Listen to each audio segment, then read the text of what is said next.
ரொம்ப நாள் ஆசைங்க, எப்படியாச்சும் vlog எடுத்து போட்டணும். ஸோ ஃபைனலி இதோ உங்கள் முன்னாடி நாங்கள். Welcome to our channel. Be careful. என்ன சொன்னேன்? இதாங்க எங்கள் காலேஜ். என்னடா இவ்வளோ எம்டியாக இருக்குன்னு நினைக்காதீங்க. எப்பயுமே கொஞ்சம் க்ரௌடாக தான் இருக்கும். இது வீக்கெண்ட்னால இவ்வளோ எம்டியாக இருக்குது.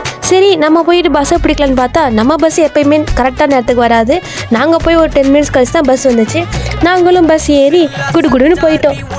நம்ம எங்கே போகிறோன்னா கிருஷ்ணவேணி மஹால் நடக்கிற சஷ்டி போட்டிக் எக்ஸ்போக்கு தான் போயிருக்கோம்.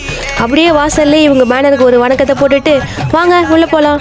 என்ட்ரன்ஸ்லேயே வந்துட்டு ஏதோ கூப்பன் ஃபில் பண்ணிட்டு இருந்தாங்க. சரி, நம்மளும் போயிட்டு ஃபில் பண்ணலான்னு பார்த்தா ஒன்லி மேரிட் உமன் தாமான்னு சொல்லிட்டாங்க. சரின்னு சொல்லிட்டு உள்ளே போனால் வாசல்லே இவங்க நின்றுட்டு இருக்காங்க. இப்போ தாங்க நான் ஃபஸ்ட் டைம் பார்க்குறேன். சரின்னு சொல்லிட்டு அப்படியே உள்ளே போனோங்க எக்ஸ்போக்கு. பார்த்தா இதான் எங்களோட ஃபஸ்ட் எக்ஸ்போ. என்னென்னா ஆளுக்கு ஒரு கேமராவோட சுற்றிட்டு இருக்காங்க. என் கூட வந்ததுங்க வீட்டில் சொல்லாமல் வந்துருச்சுங்க. கேமராவில் பார்த்தாலே நாங்கள் அலடிச்சு ஓடின்னு இருந்தோம். ஒவ்வொரு இடத்தையும் பார்த்தா அவ்வளோ கூட்டங்க. நிறைய ஜுவல்லரி ஷாப்பு, ட்ரெஸ் ஷாப்பு, ஏகப்பட்ட பொட்டிக்ஸ் வந்து அங்கே உள்ளே இருந்துச்சு. இங்கே வந்துட்டு ஆர்டிஃபிஷியல் ஃப்ளவர் வந்து விற்றுட்டு இருந்தாங்க. ஒரிஜினல் பூவே ரேட்டு கம்மியாக தான் இருக்கும் போல். இவங்க வந்துட்டு ஒரு மூலம் 1000 ரூபாய் கிட்ட சொன்னாங்க. ஆத்தாடிட்டு நாங்கள் கிளம்பிட்டோம் அங்கேருந்து. அப்புறம் பார்த்தா ஃபுட் ஷாப் போட்டிருந்தாங்க. சரின்னு சொல்லிட்டு அங்கே போய் பார்த்தா அவங்க டேஸ்ட்டுக்கெலாம் கொடுத்தாங்க. ஓகே, அதை வாங்க தாங்க இருந்துச்சு. அப்புறம் நாங்கள் அங்கேருந்தே போனால் இந்த ஆறு வீட்டாக்கா இருந்தாங்க. அவங்களுக்கு ஒரு ஹாய் சொல்லிட்டு அப்படியே நாங்கள் நடந்து போயிட்டோங்க. போகிற வெளில பார்த்தா ஹேர் அக்சசரிஸ், சோப்ஸு, ஜுவல்ஸு இப்படின்னு எல்லாமே வந்துட்டு நிறைய கலெக்ஷன்ஸ்லாம் வச்சுருந்தாங்க. நாங்கள் பார்த்துட்டு மட்டும் வந்துட்டோங்க. அப்படியே வந்துட்டு நம்ம மிக்கி ஃபேஷன்ஸ் போகலான்னு அவங்க ஸ்டேஜ் மேலே போட்டிருந்தாங்க. போய் பார்த்தா செம்ம கூட்டம். 1/2 hour ஆகும், வெயிட் பண்ணுங்கன்ட்டாங்க. நம்ம போகிற வெளில பிள்ளையாருக்கு ஒரு வணக்கத்தை போட்டு ஒரு குடி டான்ஸ் போட்டு நாங்கள் அடுத்த கடைக்கு போயிட்டோங்க. அங்கே போனால் ஜுவல்லரி ஷாப்பு. ஒவ்வொரு கலெக்ஷன்ஸும் ஒவ்வொரு மாதிரி அழகாக இருந்துச்சு. எல்லாமே வந்துட்டு டிஃப்ரெண்ட் கலெக்ஷன்ஸ் பார்த்து வாங்கியிருப்பாங்கன்னு நினைக்கிறேன். பட் அதை நான் வாங்கி எனக்கு எந்த யூஸும் இல்லை. நீங்கள் வேணால் வாங்கிக்கோங்க.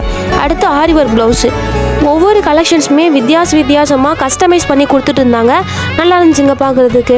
இதில் எதுவும் நம்ம வாங்க போகிறது நாங்கள் வாட்டுக்கு போனால் ஹோம்மேட் ஸ்கின் கேர் கொடுத்துட்டு இருந்தாங்க. ஆனால் வாமா வந்து ட்ரை பண்ணி பாருமா. நாங்கள் இல்லைக்கா எனக்குலாம் வேண்டாம்னா இல்லை இந்த ட்ரை பண்ணி பாருங்கன்னு சொல்லிட்டு ஒரு பைனாப்பிள் சீரம் வந்து கையில் போட்டு விட்டாங்க. நல்லா இருந்துச்சு. போகிற வழியில் பார்த்தா நம்ம சீரியல் ஆக்ட்ரஸ் அக்கா எல்லாத்துக்கும் வாங்க நான் வந்துட்டு ஊறுகாய் ஓட்டி விடுறேன்னு எல்லாத்துக்கும் ஓட்டிட்டு இருந்தால் நம்மளும் போயிட்டு ஒரு வாய் வாங்கிட்டு அங்கேருந்து போனால் சாமி சைடெலாம் வச்சுருந்தாங்க. எல்லாத்துக்கும் ஒரு வணக்கத்தை போட்டுட்டு நாங்களும் எக்ஸ்போவை முடிச்சுட்டு கிளம்பிட்டோம். போகிற வழியில் சரணா ஸ்டோர்ஸ் இருந்துச்சு. சரி வாங்க உள்ளே போயிட்டு போகலான்னு சொல்லிட்டு சரணாவுக்கு போயிட்டு எங்கள் அம்மா எனக்கு ஒரு 3 சேலை வேணும்னு சொல்லிட்டு கால் பண்ணி சொல்ல நானும் போயிட்டு ஒரு 3 சேலையை வாங்கி அதை பில் போட்டு அங்கேருந்து நாங்களும் கிளம்பிட்டோங்க. அப்படியே ஹாஸ்டலுக்குள்ளே வந்து ரெஸ்ட் எடுக்கலான்னு பார்த்தா இன்றைக்கி ஒரு சாரீ ஆர்டர் வந்துருந்துச்சு. சரி ஓகே, அதை முடிச்சுட்டு ரெஸ்ட் எடுப்போம்னு சொல்லிட்டு நானும் ப்ளீட் பண்ண ஆரம்பிச்சிட்டேன். இந்த சாரீ செம காஸ்ட்லி. உங்களுக்கு ப்ளீட்டிங்கோட வீடியோ வேணா கேளுங்க, நான் தனி வீடியோவை போடுறேன். Stay tuned for our next video. அப்படியே மறக்காமல் நம்ம சேனலை சப்ஸ்கிரைப் பண்ணிக்கோங்க.